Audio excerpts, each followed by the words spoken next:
Muy buenas a todos y todas, espero que estén muy bien. A continuación vamos a ver otro tema más de cálculo integral. En este vamos a estudiar cómo se hace para calcular el volumen de ciertos cuerpos que se generan por revolución, es decir, rotarlo alrededor de un eje.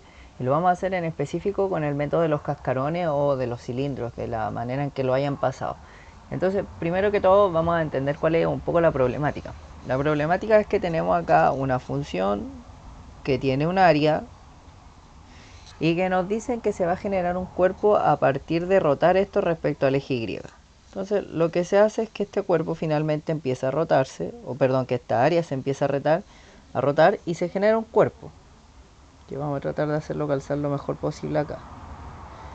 Entonces aquí tenemos el cuerpo que se generaría al rotarlo. Y así como esto viene acá, se supone que esto se repetiría hacia el otro lado. Aquí ya no veo cómo viene, pero vamos a suponer que ahí está simétrico, que está lo mismo de un lado al otro. Entonces el problema sería ahora ver cómo calculamos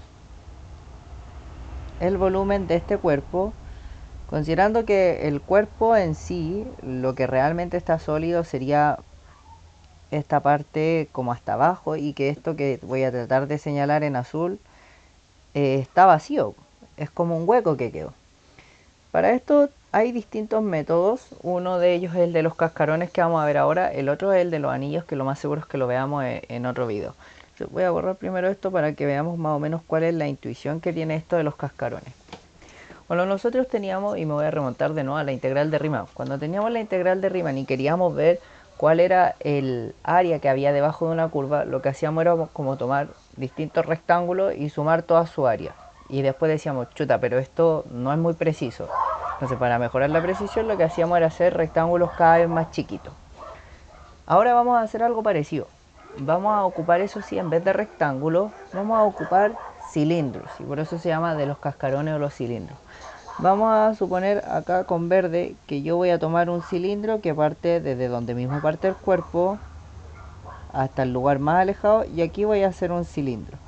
Pero solo voy a hacer su cascarón, es decir, lo que correspondería a su área o a su superficie. Este cilindro está superpuesto justo en la parte más externa de este cuerpo.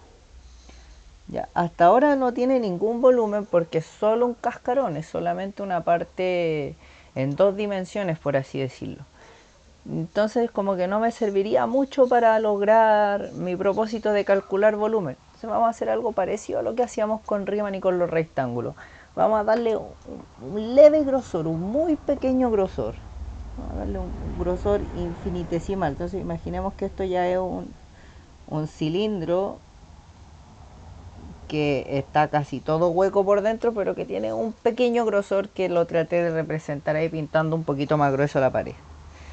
Entonces aquí tenemos un cilindro. Y si nosotros quisiéramos darle un volumen a ese cilindro, entonces lo que nosotros necesitaríamos es, primero que todo, saber cuál es el radio sobre el cual se generó este cascarón. Recordemos que tenemos un cascarón acá, esto al principio está todo vacío por dentro, y queremos ver cuál es la superficie que alcanza a cubrir ese cascarón. Y esa es el área de un cilindro. El área de un cilindro es 2pi por radio por altura. Entonces, de hecho, aquí van a aparecer las dos grandes variables de esta fórmula. Vamos a tener que el radio de este cuerpo va a ser la distancia desde el punto donde lo estoy girando. Entonces al radio le vamos a poner que es directamente x menos, aquí estoy girándolo respecto al eje Y, así que es como lo estoy rotando respecto al 0, pero si muevo esto un poquito quizás los radios cambian. Entonces en realidad en general es el x menos el lugar o la recta donde la esté rotando. Ya en este caso repito, como la recta que la estoy rotando es x igual 0 o y, entonces acá tengo x menos 0 y eso da solo x. Entonces claro, el radio sería x. Y a la altura, perdón, de este cuerpo viene dada por la función. Aquí esto de acá es una función que me está dando la altura del cilindro en este caso, dependiendo del punto donde yo me ubique. Entonces la altura va a ser la función. Y ya con esto tengo la superficie del cilindro. pero dijimos que le íbamos a agregar un poquitito, lo más chiquitito que podamos de grosor. Entonces le vamos a añadir un poquitito de grosor. Eso lo representamos con un, vamos a borrar esto de acá, con un delta X. Entonces ahí estamos diciendo, esto tiene una pequeña cuota de grosor, lo que permite tener volumen. Ya, pues entonces ahora si yo me muevo un poquito más hacia adentro, como que me voy acercando, y ahora este cuerpo lo voy a tratar de ir rodeando, lo voy a ir cubriendo en base a cilindros interiores. Entonces ahora ya supongamos que yo ya cubrí hasta acá con cilindros y ahora voy a tomar un cilindro hasta acá. Entonces vamos a tener un cilindro así, vamos a tener su superficie y este cilindro va a tener esta altura. Recordemos que es un cascarón, así que no nos importa lo que queda vacío porque a mí solo me preocupa ese pequeño cascarón del cilindro. ¿Ya? Y ahí estamos tomando una pequeña parte del cuerpo. Repetimos la misma idea, el problema es que el cilindro ahora no tiene volumen, sino que es solo una superficie. Entonces le vamos a dar un pequeñito grosor, pequeñísimo grosor, tanto que en realidad no importa ese pequeño espacio vacío que queda porque este cilindro celeste por dentro es hueco en una parte, pero no nos va a importar porque le estamos dando un grosor muy pequeñito, infinitesimalmente pequeñito, que repetimos, ese pequeño grosor es un delta X.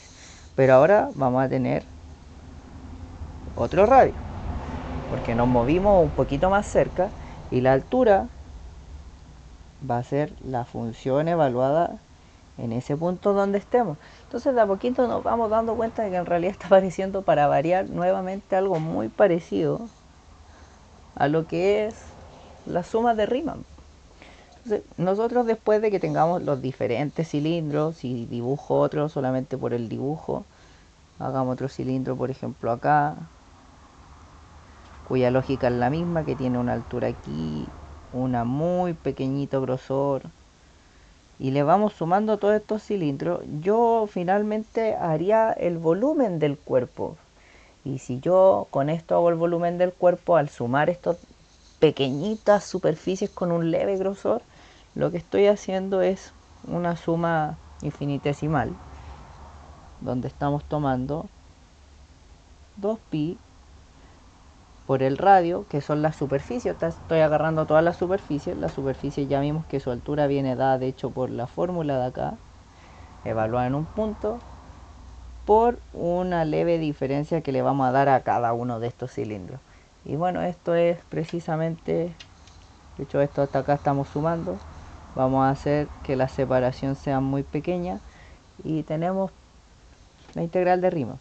Entonces tenemos acá 2pi por la integral desde el lugar donde haya empezado hasta el radio final. De hecho eso lo podemos tomar, lo vamos a tomar como un x inicial y un x final, ya por el momento, que sería los lugares que voy a cubrir con cilindro, por el radio, por la altura, de hecho le vamos a poner altura, h de altura, por el diferencial de x. Y tendríamos de esta manera la fórmula que vamos a ocupar en los ejercicios para calcular el volumen de cuerpos mediante el método de los cascarones. Y en el siguiente video ya voy a pasar a resolver uno.